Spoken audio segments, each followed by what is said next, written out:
Hi friends, welcome to golden cook. ఇవాళ మనం చేయబోతున్నాం దుబాయ్ వైరల్ కునాఫా చాక్లెట్.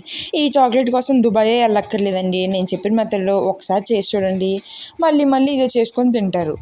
ముందుగా రోస్టెడ్ సేమియాని తీసుకొని చిన్న చిన్న పీసెస్గా కట్ చేసుకొని ఒక ప్యాన్లో ఆయిల్ కానీ గీ కానీ వేసుకొని 2 టేబుల్ స్పూన్స్ ఆ సేమియాని వేసి బాగా కొంచెం రోస్ట్ చేసి పక్కన పెట్టుకోవాలి.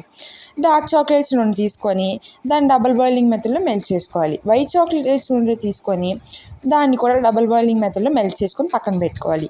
ఈ సేమియా చల్లారేలోపు మనం కొన్ని పిస్తా, కొంచెం కాజు, 2 టేబుల్ స్పూన్ పాలని, కొంచెం మిల్క్ మేడ్ని వేసి బాగా గ్రైండ్ చేసి పెట్టుకోవాలి. ఈ గ్రైండ్ చేసుకున్న పిస్తా పేస్ట్ అంతా సేమియాలోకి వేసుకొని బాగా కలిపి పెట్టుకోవాలి. మనము ముందుగా చాక్లెట్ బౌల్ కానీ నాలాంటి చిన్న ప్లాస్టిక్ బౌల్ ఇది తీసుకొని దాంట్లో వైట్ చాక్లెట్ క్రీమ్ని బాగా అప్లై చేసేయాలి. దాని మీద పిస్తాని గ్రేట్ చేసి వేసుకోవాలి. దాంట్లో కొంచెం మనం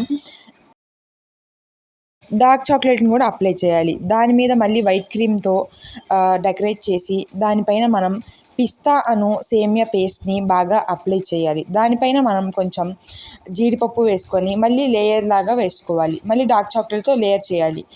మళ్ళీ వైట్ క్రీమ్ని కొంచెం డెకరేట్ లాగా చేసి దాన్ని కొంచెం పిస్తాతో గ్రేట్ చేసి మళ్ళీ దాంట్లో సేమియాని వేసుకోవాలి. సేమియా పేస్ట్ని బాగా అప్లై చేసుకోవాలి.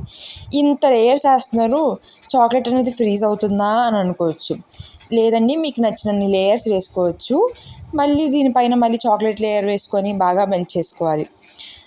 తర్వాత దీన్ని ఒక 2 hours పాటు ఫ్రిడ్జ్లో పెట్టుకొని తీసి తింటే చాలు, ఎంతో టేస్టీ అయిన దుబాయ్ వైరల్ కునాఫా చాక్లెట్ అనేది మనకి రెడీ అయిపోతుంది.